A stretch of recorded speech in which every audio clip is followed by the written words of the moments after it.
All right, welcome back everybody to the Bomb Podcast, a new podcast together with Fabien. Welcome, Fabien. Wow, welkom.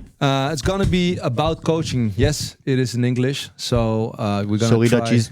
Yeah, it is what it is. So today, first English podcast, also together with Malik. Of course, man. Of course. Ik spreek een klein beetje Nederlands. Yeah, but let's just do the English. It's better. We're gonna try to do our best. So we're gonna talk about coaching, about how to coach, what is good coaching, but also my part will be also asking something about if you coach a woman or a man, are there differences in how to about for example is a woman more cautious or is a man more risk taking in the movements? Confidence wise, is there a difference? Motivation style, do you have to coach a man more like dominant or whatever? How they receive feedback, for example, if is a man or woman different in that way of thinking and receiving coaching? Apart from the physiological difference. Yeah, and also processing the whole thing, emotional processing of a woman and a man. I'm really curious what do you think about that also? And you have also some I have questions? a lot of questions. And I don't know if you was finished. Yeah, not that really, because this Fabien, I think, in my opinion, a big example in you have different level of coaching. In terms of coaching, you're one of the highest level I encountered in my life. Thank you. Running also CrossFit Club. Had a great career so far and still beginning, I think. Hopefully. And so I have a lot of respect for you as a person, but also in your career as a coach. And therefore, you're also sitting here sharing the knowledge, and you have the right to share that knowledge as well. So that's the introduction for me, and you have also a lot of questions. Because, like you said, you already know him, me too, but I'm curious. Probably like the audience watching, what type of coach, like degrees, what did you do in your life? Okay, yeah. Like school-wise. Yeah, so like if we take the time to dig into the history of my education, I started a little bit like Michael at first with sport studies. So like what's the science behind sport? So that was kind of a master to become a sport teacher in the first place. I'll always have been interested in sport in the first place, but also the human body, secondly. So naturally, or at least I think naturally, I went to physiotherapy studies. I did two times the first year, like back in France. Switched a little bit due to events in life, and then finalized my studies at 30 years old with a osteopathic degree. Yeah. So this is kind of at least the two degrees that I have is a master in sports science, and then my osteopathic degree. Okay, both, yeah. Yeah, it's deep knowledge, I know that, because I once asked him something when I was trying with the athlete with his back. We did a lot of tests, and I asked him like a question. It was almost a long question, and then I received like the full knowledge, because that's like we already said it a couple times. Like the people with the most knowledge, they don't spill it. Yeah, they only spill it when a good question is asked. So that was the moment that I saw also the difference between like having knowledge in sport, in training, and maybe physical therapy, sport physical therapy, but the difference with osteopathy, like looking at the mobility in the knees, etc., all those type of things. That's really interesting. And like you also do CrossFit, eh? Yeah. So are you a CrossFit coach? I'm a CrossFit coach. At the moment, mostly a CrossFit coach. I can do personal training. for sure. I can coach, but like you guys mentioned the difference between men and women, we can also have the question of between individuals and classes. Yes. Obviously. Yes. But yeah, at the moment, I'm mostly a CrossFit coach. Yeah. Yeah. And talking about CrossFit, it already came up a lot of times, but how would you define CrossFit? If we really look at the definition of CrossFit, this is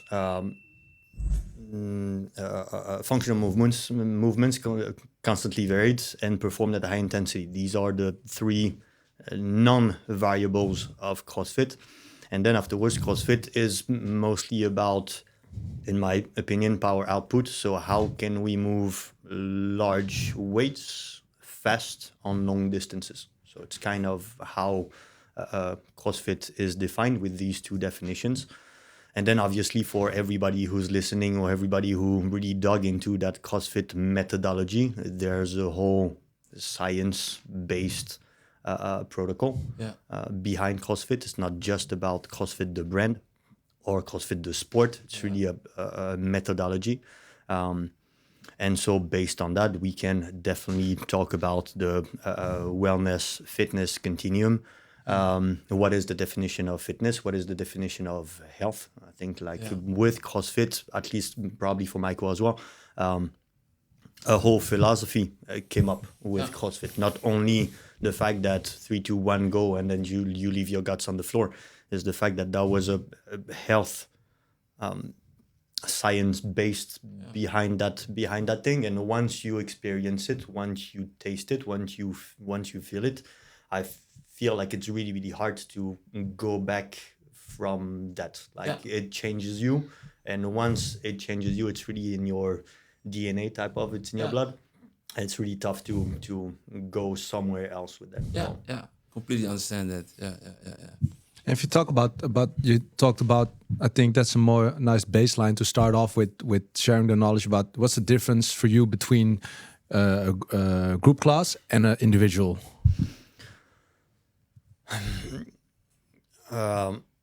Goed in die mic praten trouwens. Dealing, sorry? In die mic praten. In the mic, check. Can I bring it a little bit closer? Yeah. Check. I think in the first place is dealing with energies. It is a complete different vibe to have a group or to have an individual.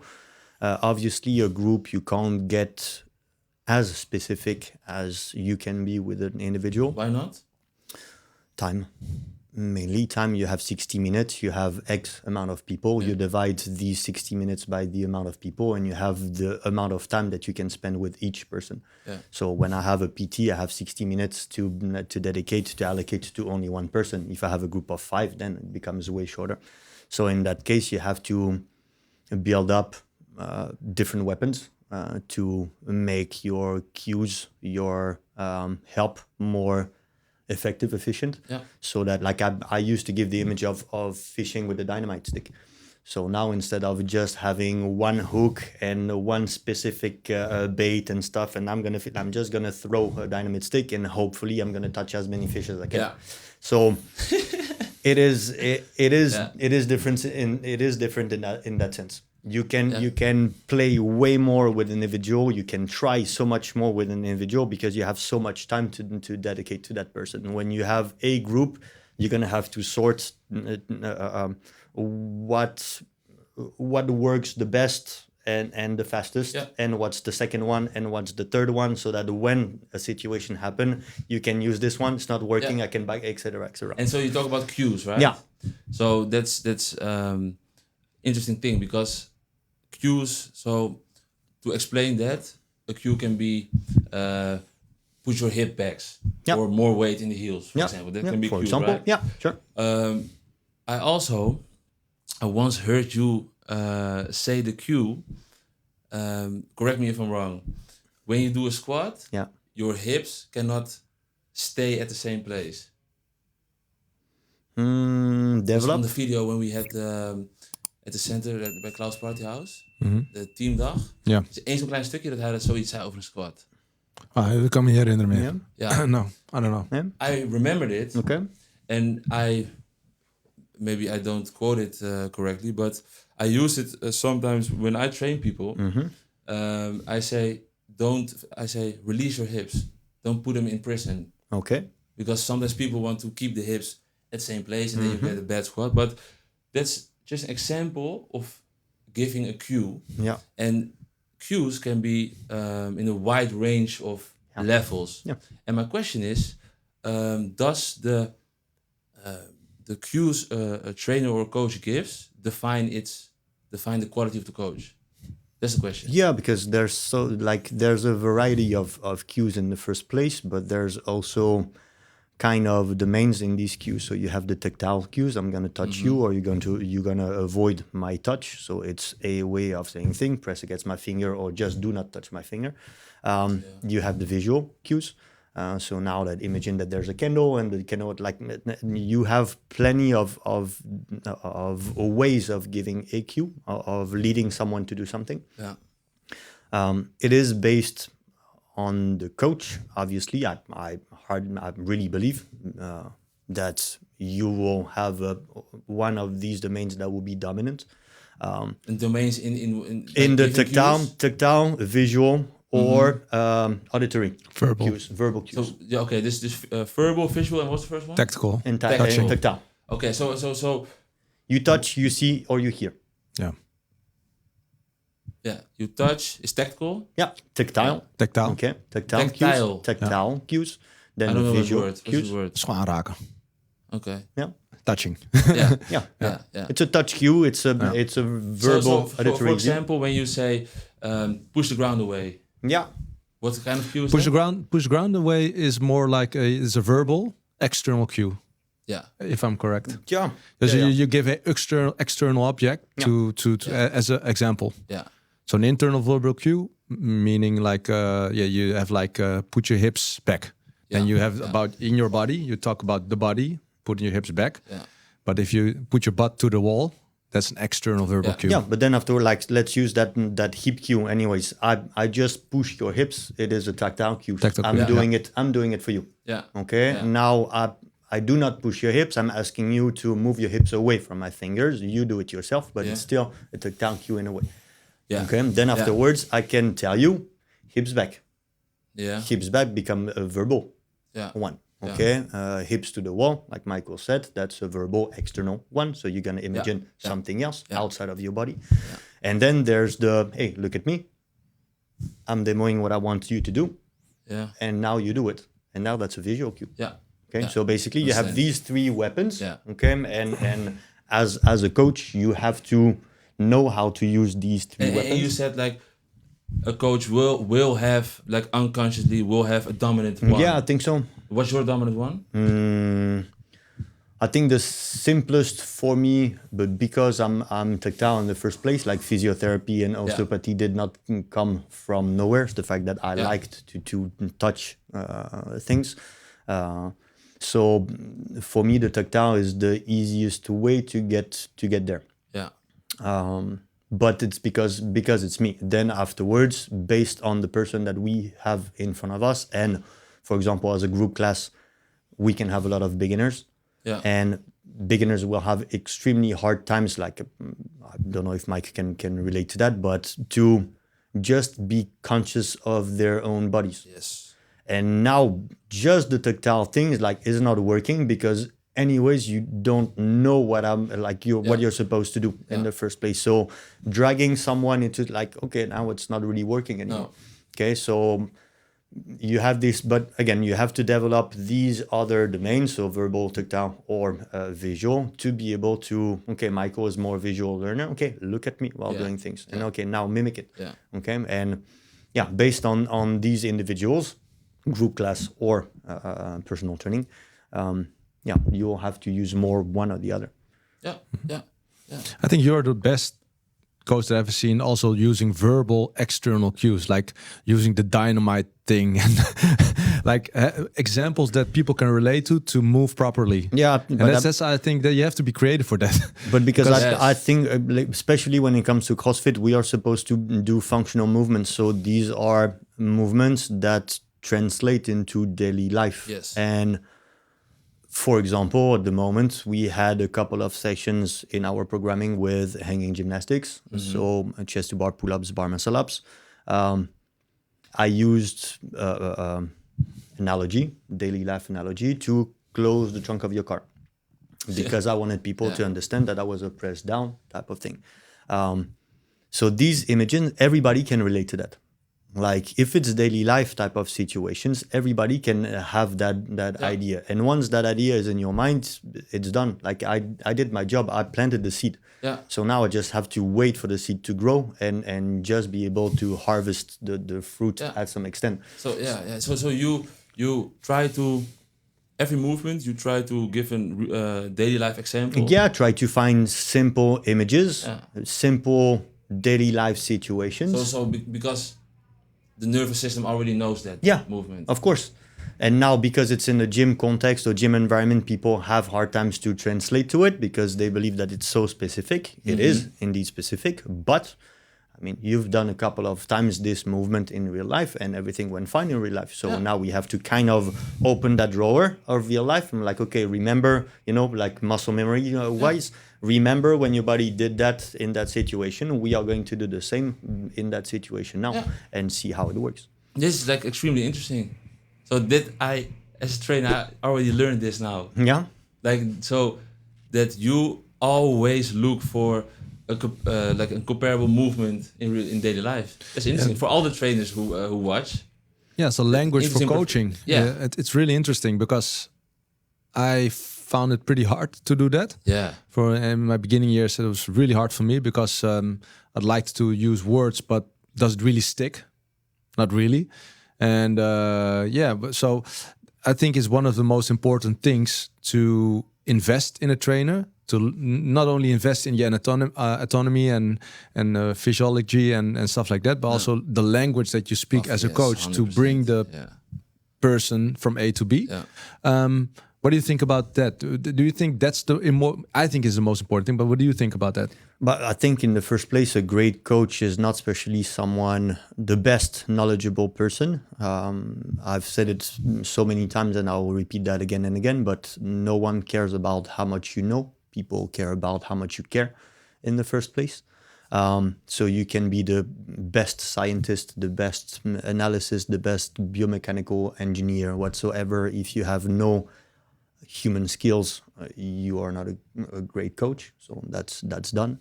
And for me, the simple analogies bring two main parts in that relationship is that you talked about the words and stuff. You're knowledgeable, like it is clear, and Malik as well. But if an IT dude came here and started talking with his own language, we do not understand Jack. So you have to explain this to me as I'm a kid. Yeah. Okay, because I'm not knowledgeable, and we tend to see coaching or at least sport or whatever from our own eyes, from our own standpoint, but people are not us. So we have to find easy ways to explain things in the first place because people might not understand the more complicated, detailed stuff. Again, we can talk about flexion, extension, whatever, hip manoeuvre and stuff. Yeah, okay, it's freaking Chinese for most of the people, And then it's in the second place. What I really like with this is that it gives the coach food for thoughts. I think it was Einstein who said that if you can't explain something simple, you do not understand that something. Yes. And so based on that, okay, if I can't find simple images to explain that process, then do I really understand that process? That's so a legit question. So like I did a study for teacher. Yeah. And I don't know how to all those words translate in English, but fuck didactiek. And I think that every trainer or every educational institute that trains future trainers has to incorporate that. Yeah, but Because we are exactly teachers. what you- We are teachers in the first place, 100%. Don. I mean, if you don't consider yourself as a coach, I really dislike the term coach or trainer, but I mean, we are teachers, Yes, done. 100%. So from that moment, if you don't educate your group or if you don't educate your client, yeah, I don't see the point Ja, of. maar het is really interesting that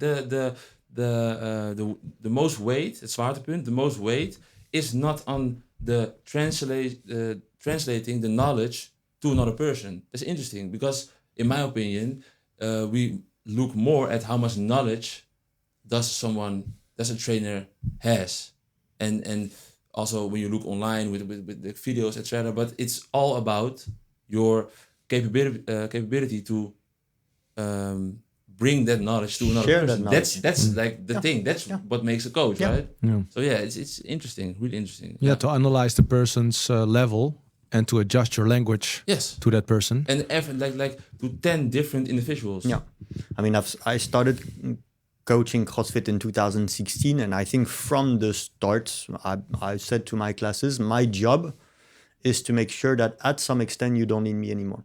Yes. To bring people to fully independence and to a gym, so that anywhere around the world, if you're doing a dropping or whatever, there's no coach. You can do stuff on your own because I shared everything I had to share. Yeah. And obviously, it is not going to happen because relationships. Yeah. And people want also like motivation. Yeah, Some no, but I people- mean, like you build up a human relationship, like, and especially again in personal training. So people will stick with you because you are you. Yeah. But in the first place, for me, is bringing all the knowledge that I have into your hands, so that in a way you don't need me anymore. Yeah. So what do you think? What do you find the hardest part of coaching, teaching, and what is for you the most fun part of the job? It changed. I think it changed over the years. For me, the biggest struggle that I have nowadays, because I really feel like it's kind of a trend going up with our world society, is making people accountable for their decisions. So that, yeah, I want this, I want that, yeah, but no actions that you are taking at the moment go in that direction of that goal. So, like, you say that you want something, but you don't show that you want that something. And I feel like over the years, my main struggle was to find people, less willing to be accountable for their choices, for their mistakes, for their successes, for all these kind of stuff, Like, it's mostly on you. It's mostly on you. You do the job at the end of the day. Like, I'm here to help you. But if you want to lose weight, but you just don't eat properly, it's not going to happen. I can't do the job for you. I can't eat for you. I can't train for you. Rox is here and she's a complete machine now. And when she started, she gave the fucking work day in, day out. She continues to give the work day in, day out. So at some point, if you're not willing to do the job, you're a great coach. But I mean, Yes. you know what I mean? So, like, I think nowadays for me, it's really putting people in front of their own contradictions. Being like, okay, you say this, you say that, but it shows something different. Now it's in your hands, and if you want it, I think it's the way to go. If you don't want it, then in that case, stick with it. And the most fun? People, like, anyways, you would ask Linda, like the second coach, biggest coach of my gym. We would tell you that the best part of our job is that we deal with humans. Yes. The worst part of our job is the fact that we deal with humans. It is so cool. It is so cool in a way to deal only with humans. We don't sit down on a laptop. We don't have that repetitive work. Everything can change from one relationship to the other, from one class to the other. The other side is the fact that you have smart humans and you have less smart humans, and so it makes things, but I mean, when it's the 10th time, 20th time, 50th time that you repeat the same stuff at the same person, at some point, like, how can I explain it? How can I explain differently? So best part humans, worst part humans. Good answer. Yeah, I want to transfer to the man woman to the man woman subject. Do you have something? No, I'm curious. I'm curious. I have a couple things to ask, but I'm curious about that. So, but in what manner? Let's take a ride on that topic. For example, if we coaching a woman or a man, Yeah. If you think about this question, what do you think?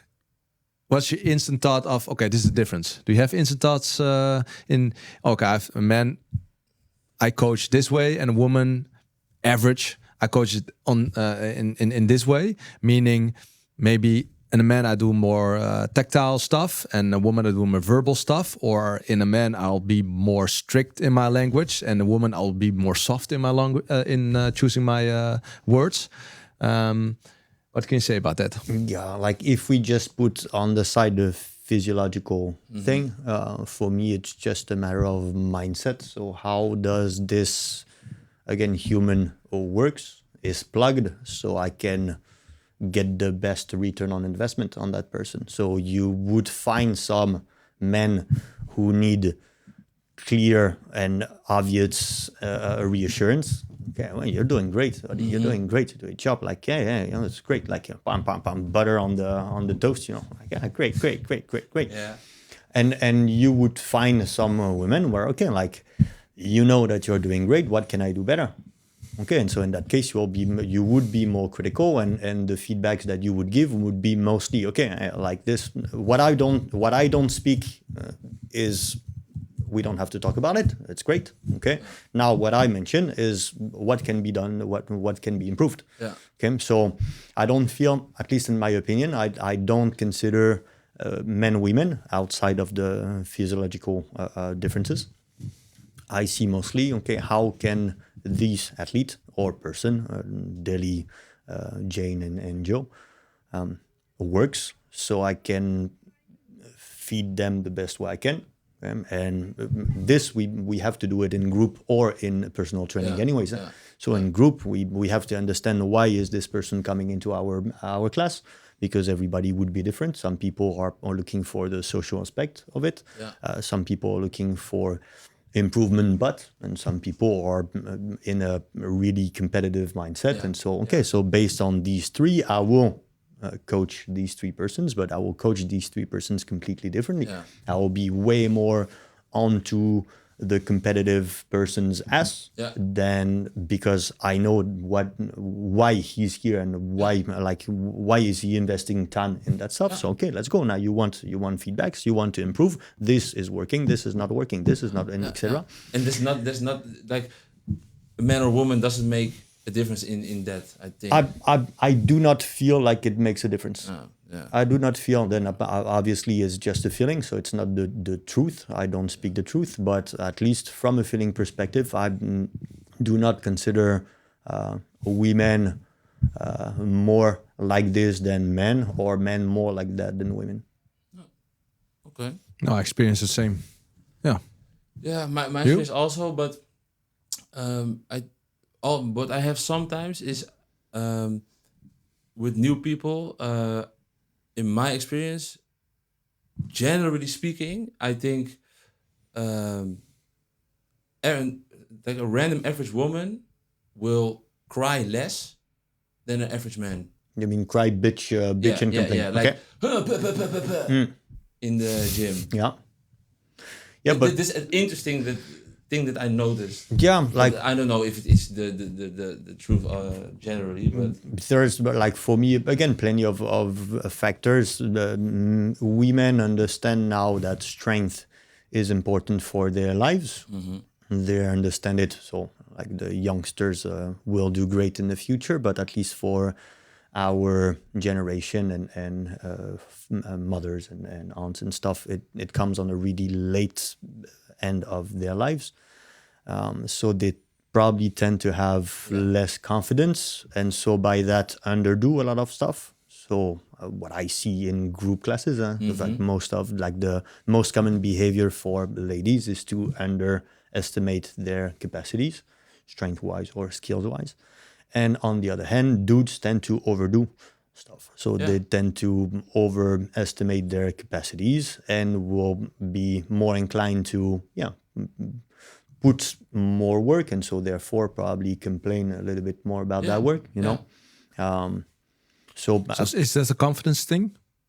Difference in confidence? It's again, I think, a mindset stuff. We can't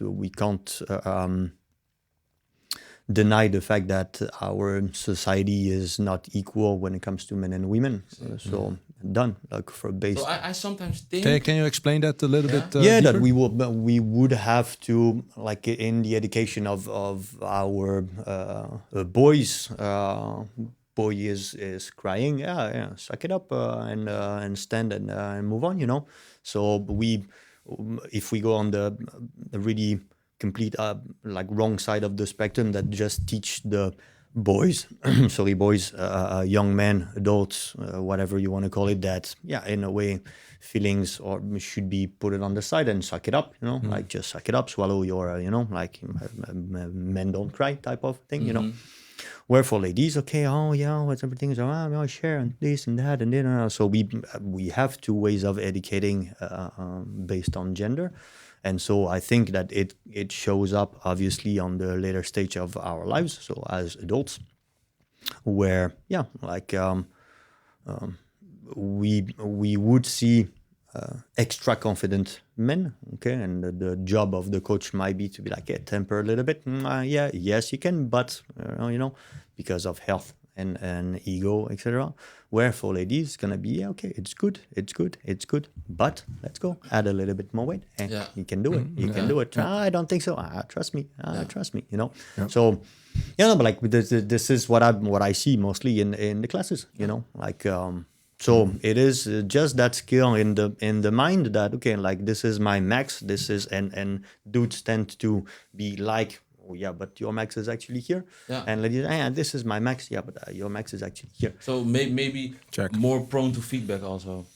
Both will need feedback. But I mean, like, maybe prone, but they handle feedback better with women generally.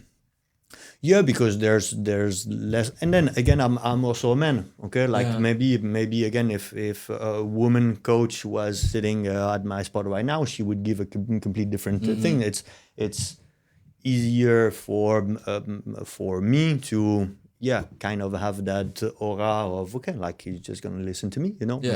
Maybe a coach female and Rox could eventually step up here and be like, okay, I'm gonna have to earn the fact that, hey bro, I'm the coach, you know, type of.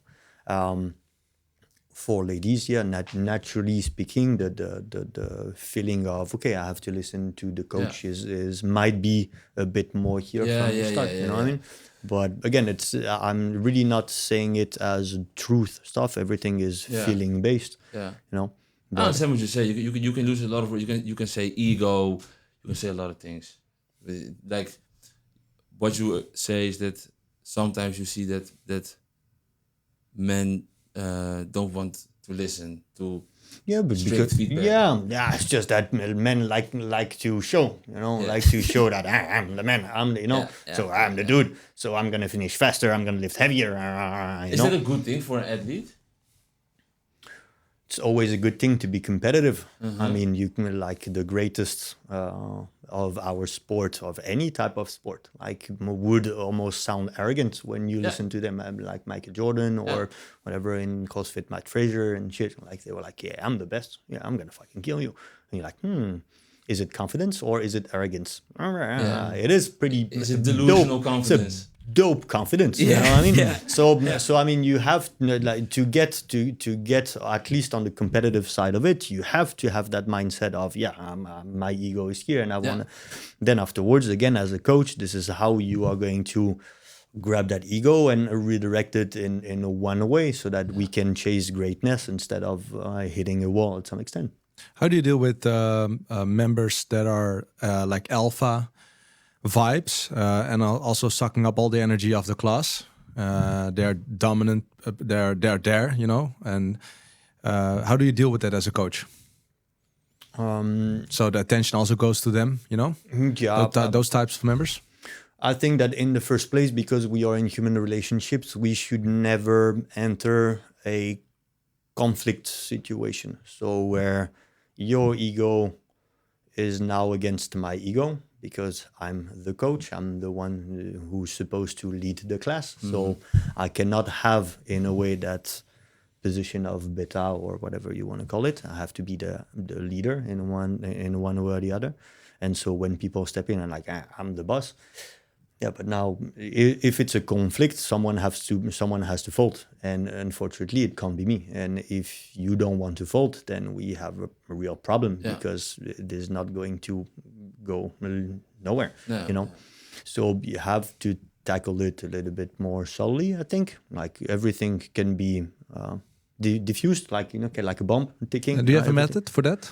Like for those types of members? There's an example maybe of the like something that you had once. I go for strategy, so I go for win-win type of situations. Okay, like let's say that there's a workout with X kilograms on the bar, and I believe that you should put this amount, but you decide to go for this amount plus 20. And I'm like, Malik, I think that would be better based on the intention of that workout, but based on how it is programmed, that you would do that, you would do probably better. Yeah, no, I want to know. Okay, so in that case, prove me wrong. Yeah. Prove me that you can do that workout in X amount of time. Prove me that in these 10 minutes you can do X amount of work. And if you win, you win. Good job. And next time we will do things accordingly. Yeah. I will change my way of thinking on that because you proved me wrong. Yeah. But if it's not working, next time you listen to me. Yeah. Deal. And most of the time, the win-win type of situations are a good way for me to diffuse leader, like a gorilla pumping chest type of situation. So never directly attacking it because, again, it does not serve anyone. It can happen, obviously, but it should not be preferred. And then just trying to find ways where, as you said, I'm supposed to be knowledgeable. I'm supposed to have human skills. So how can I use that? How can I lever that? So that, at some point you understand that. Maybe the same as the example of a top athlete, like directing the ego. Yeah. In a smart way. Yeah. Is the fact that you want to try. I mean, we are you take it seriously at the first. We are mammals. Like we are mammals. We learned by playing in the first place. So if you see puppies, they play how to hunt, how to fight, how to We play. We experienced. We tried when we were babies. We tried when we were kids. We felt. Or we stood up, we won, we lost and stuff. So I don't think adults should be in a way treated differently. I think that, hey, if you want to try, you should have a fair space, where you can try under my guidance. So obviously, there might be some better situations where saying anything, but on double enders, on jumping bar muscle ups or stuff like that, there might be better workouts for that. So today I would prefer not to. Like I never forbid. Kind of, like in the options, I'm like, maybe today not the best. Okay, next time maybe, or just suggesting stuff so that people can make at the end their own decisions. And but like for me, this is the common agreement. The fact that coaching again, it's a relationship. It's me. Maybe there's really a Dutchman in you with that. Yeah, probably. In Dutch you say polder. Negotiation stuff. Yeah. You move to me, I move to you. No, but that's it. It's, again, like how can you make a poor situation a win? And it's not working all the time, obviously. Oh. Yeah, and then how, in general, you can approach, I think, males who tend to arrive with that pride stuff is just like, at least in my gym, I like the fact that we all make fun of everybody and of everything. So we roast, like the ratio of coaching roasting is nuts, But also people are also feel comfortable enough to roast the coach. Yeah. You know, yeah, so yeah, I mean, you know, That's healthy. there's no leader in that stuff when No. we can make fun of everybody at any time and everything, you know. So it just makes things way more playful. And so in that case, we forget sometimes a little bit about ego. And I think in CrossFit, is it more challenging to be a CrossFit coach if you're a woman? I think so because I think it's a men's, like if you look at numbers, there's way more men doing CrossFit than women. So based on that, you're gonna have to earn your stripes of leader in a different way, you know, like and especially when like, I mean, most of the coaches that we have in mind have a sort of male's energy. You know, it is pretty rare to find a woman coach with really woman's vibes and energies. It is doable, but I think that it's way more complicated for them to earn If a woman can do everything but have a really feminine way of giving classes, what's the good thing about it and what's the tricky thing about it? Wow. Again, based on my experience, I'm not confronted with that kind of stuff. But what is like? Like, sometimes with this, I think, for example, I was raised by only my mother, and I was like also at some point really dysfunctional, bad kid. Yeah. And I didn't give anything to listen to somebody with authority, but for my mother, I was scared. Yeah. So, is that then like a masculine behavior? I don't like, you know what I mean? So I think we label some things as feminine and masculine. Of course, it's logical, but if you, for example, strictness, I think strictness, like no discussion, is not necessarily, for example, a masculine trait. Of course not. But is that it? Yeah, determines about the tonality, the way you speak, the way you present yourself, chin up, shoulders up. Yeah. Are you speaking more like in a dominant way? If you have like a tricky movement, one repetition max, 1 RM back squat, you know, and you speak more feminine, more in a higher pitch, you know, higher, and then there's a different energy behind that, you know. So if something serious is going on, how important is it to be more top to down in your voice, you know, more strict? And if you have like a more feminine way, is that the same? Is that so? Is there a problem with that? I think that there's no problem with any sort of energy, masculine or feminine or stuff. Just that when we talk, for example, we talk again about the guys with a lot of ego.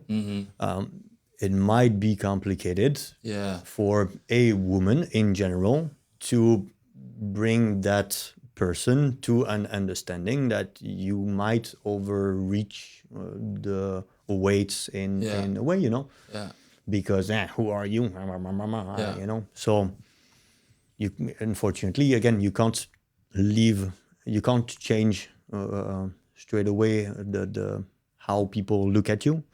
And so like, I mean, if you're teeny tiny, high pitch, and I mean, it is going to be pretty tough on some profiles to but it's good to realize that we talk about, like, it's in the heat of the battle. Like CrossFit, we're talking about like a general level that's already extremely high, in my opinion, when I look at it. Like the classes, people doing it are Olympic weightlifting, they're doing like crazy physical workouts. So an average human being, no matter what gender, doesn't do that. So I think the chance that you have like the silverback attitude is 10 times higher in CrossFit, at a serious hardcore CrossFit box, than in the rest of society.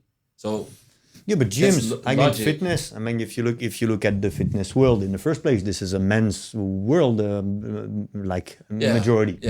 So based on that, it sweats, it smells, it like men's energy. Yeah. So it is pretty tough for ladies to get their way in a sense.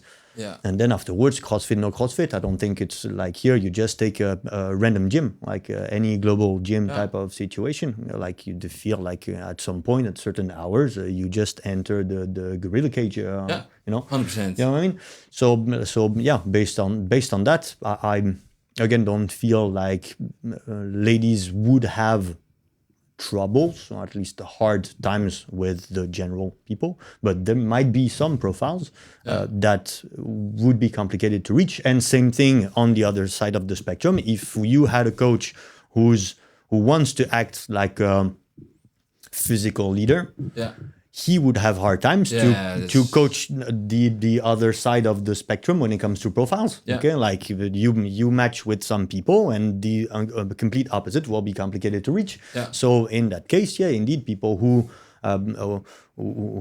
sweat, coaches who sweat that physical dominance, because I'm a coach because I'm an athlete, basically, the profile of it. So I know how is your, like, how much do you deadlift? Shut the fuck up. I know better because I lift heavier. So in that case, you obviously are going to have problems with the opposite side of that spectrum. So I don't think it's more complicated for women or for men. It's just that we are in a fitness world, and the fitness world is a big majority of men. Yeah. I have one more topic to discuss because we're already in 48 minutes in. Yeah.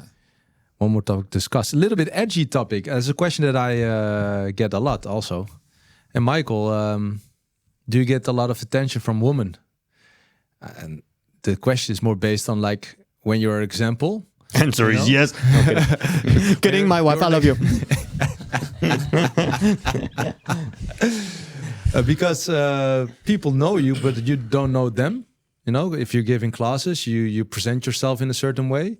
We are pretty articulate in what we do. We're pretty confident in what we do. We are standing for a group every day, and also coaching. Not only that, not only the physical stuff, but also sometimes mental stuff. And so that question I get from the last years, I get a lot. Yeah. And I said, yes, of course. Yes, of course you get attention, and yes, of course you get certain vibes from certain women who wants maybe a little bit more from you. So that's also a topic I want to discuss, how you experience that. Yeah, but I mean, again, because we are in the human relationship and we see hundreds of people per day, then it is obviously, and you are speaking in front of a group. So indeed, the leadership, etc., it makes the situation, the possibilities of situations more important than if you are behind your laptop and working at the office from 9 to 5. So obviously, you risk, let's call it that way, you risk it more based on the nature of the job, in my opinion. Yeah. Then afterwards, I also hardly believe that you get the number of these type of interactions based on how you interact with people. Like, again, coming from my physiotherapy studies, and mostly physiotherapy studies, because it's a one-on-one situation and in a private type of room, and you can be quite close to each other based on the treatment that you're giving that person. I mean, like, it is extremely intimate per se. And I've been taught from the start that, okay, you have that work to do, but the most important part is how you show it. So you, in my opinion, if you don't want to be bothered, because if you want to be bothered by ladies, then it's a complete different situation. But when you don't want to be bothered, you just have to act accordingly.